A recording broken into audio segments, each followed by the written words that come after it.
How you doing, everybody? So today on 5 Questions, I have Leslie Huntington here, so let's get started right away here. So what's your favorite color? Orange. Orange. Mm-hmm. How much of your wardrobe is orange? Oh, well, the majority of my wardrobe is blue and gold. That's fair. But, understood, yes. yeah, I pretty much buy things, anytime I see something I like, I look for it in orange. In so, orange? yeah, orange shorts, orange t-shirts, orange sweatshirts, orange you, stocking caps, orange shoes. So you're kind of a splurge buyer then? I am. You can be. Mm-hmm. If you yeah, find the in right fact, thing. Yes. One of my favorite pairs of Crocs is orange. Is it the traditional? Or No. like, no. Oh, okay. Yeah, they're different. They're different, really and cool, they are absolutely. I have 2 pairs of the same style of those. I have an orange pair and a navy blue pair. Okay. So my orange pair is kind of the wild side, Sure. and my navy blue pair I can wear to work. I've never owned a pair of Crocs, and so and that's all right. There we go. So orange it is. So now, how clean are your kitchen counters? They're pretty clean. Why are they so clean? Because that's the only part of the house that I clean. So that's it. Pretty much. The counters are just the kitchen in general.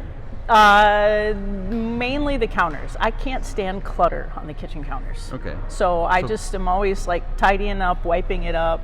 You know, even after I know it's already been wiped, I wipe it again. So clutter then can be in other places.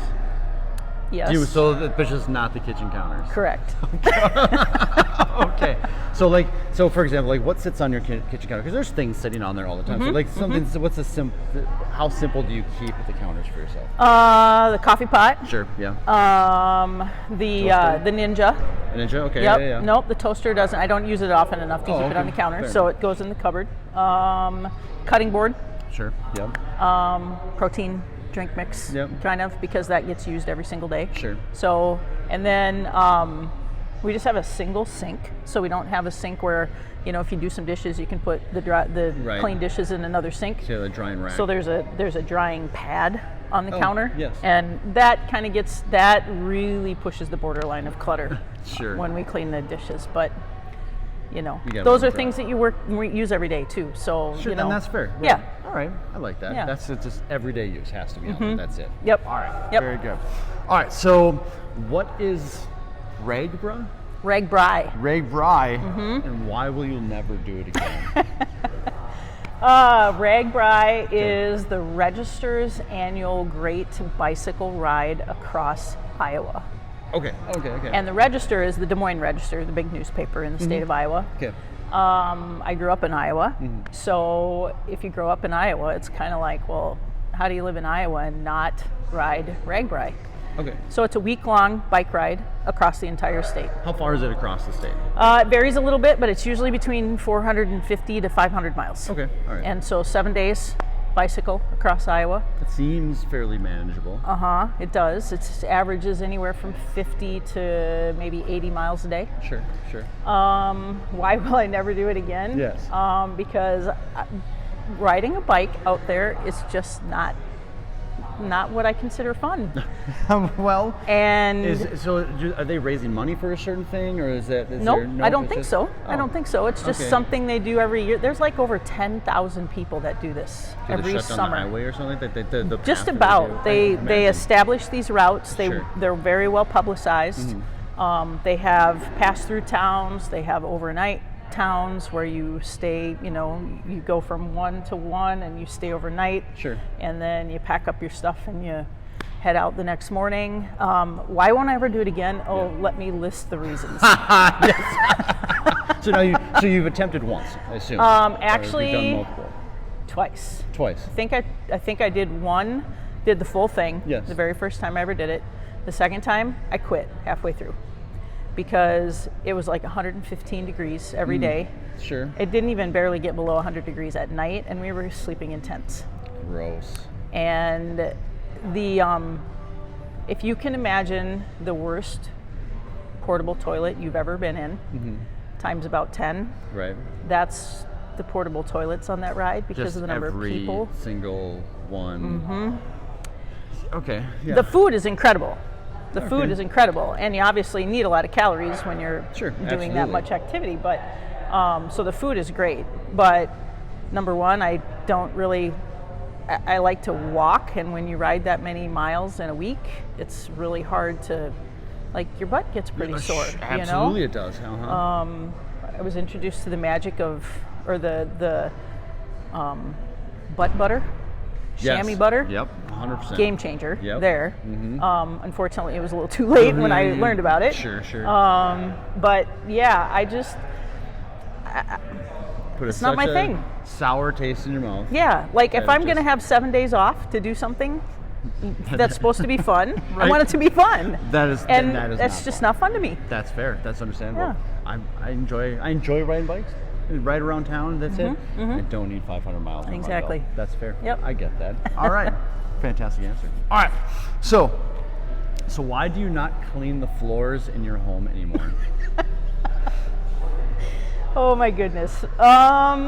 So a long time ago, we had a yellow lab puppy, and I had just gotten done mopping the kitchen floor. Sure. And I think it was either winter time or it was springtime, and it was sloppy, messy outside. Sure. Yes. And the dog came in, muddy feet, tracked all over my freshly cleaned kitchen floor. Yes. And I got like irate. And Robin said to me, well, we have to live. Like, we have to live in this house. Right. And that was it. So more or less was deal with it. And so now I do. I just don't clean. Except the kitchen counter. I have had moments with my wife with that, and along those lines of just like, well, I guess I'm not doing that anymore. Right. Fantastic. Exactly. Great. So, exactly. that's fair. Now, you have a yellow lab puppy, which is nothing but a ball of energy. So that's where it kind of like, it just wants to run all the time. Yep. You have to keep food hidden because it'll just eat all of the things. But yeah, just was it more the dog doing that, or Robin's response to how she reacted to how you reacted? It was more her response, because I thought, well, if you don't care if the house is dirty, then I'm not going to work so hard to keep it clean. That's fair. All right, there we go. All right, I like it. All right, that's 4. We got number 5 here. So now, how much fishing gear do you own? Oh my gosh, not enough. Not enough. Enough. That's a great answer right there. You can always never enough get fishing more. gear. So now, how often do you use it? Not enough. So we're just entering winter here. Do you do any ice fishing or anything? I do. I love to. Okay, so you love to. So do you because of your work schedule and business and stuff, do you have a tendency of actually doing more ice fishing or more summer fishing? Probably more summer fishing. Okay. Which is still not enough. So not enough. But yeah. I mean, is it once a week? A couple times a month? What is the average for yourself? Really? I would say, I'm hoping that it increases now, because I've made kind of a little bit of a change to my summer schedule. Sure. Not as much on the road recruiting as I've done in the past, so I'm hoping that improves my chances for getting out. My goal would be like 3 times a week. Oh, okay, sure. Yeah, that's my goal. But right now, I'd say up to this point, it's maybe been 2 or 3 times a month. So now, are you more like on shore in a boat? Like, do you have a preference what you'd like to do, or what's either more convenient for you? I prefer in a boat because I like to be able to move around easily. Right. Yeah. But actually, in October, I got introduced to fly fishing. So I'm not a fisherman, but that looks like, because it takes a little more skill, like that's what it looks like fun. Yeah, it was very fun. I was very limited as far as the time I had to do it, but my second cousin out in Boise, Idaho, took me out fly fishing when we were out there for a wedding. And it was, oh my gosh. Because there's something about being on the water, in a boat, peace, just that, the zen of you hear doing nothing that. But just the water crashing past you, all that kind of stuff. So I really don't even care if I catch fish, although I have to buy all kinds of different fishing gear to try and catch fish. Okay. So, yeah. So I'll try anything. I'm a big, like Sunday morning, watch the fishing shows on TV. Sure. And then I've got to run out and buy what they're using. Now, are you a good fisherman? I would say I'm average. Okay. Yeah. Usually, I'm not the one who catches the fish. Oh. Somebody else usually catches the fish, or we just get skunked. And so, Sure. Now, can you clean them?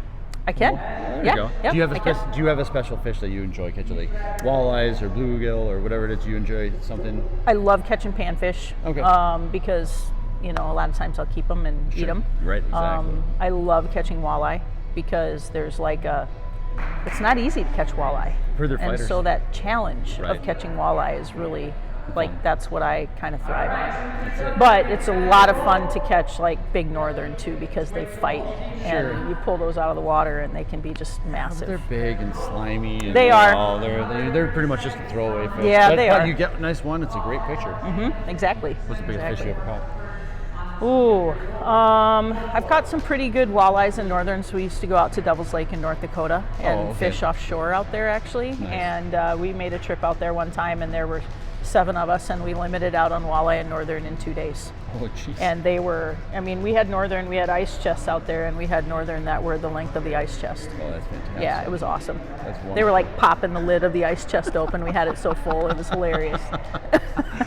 Oh, thank you so very much. That's it. Then we got 5 questions. Leslie Huntington, thank you so very much for your time. Thank you guys.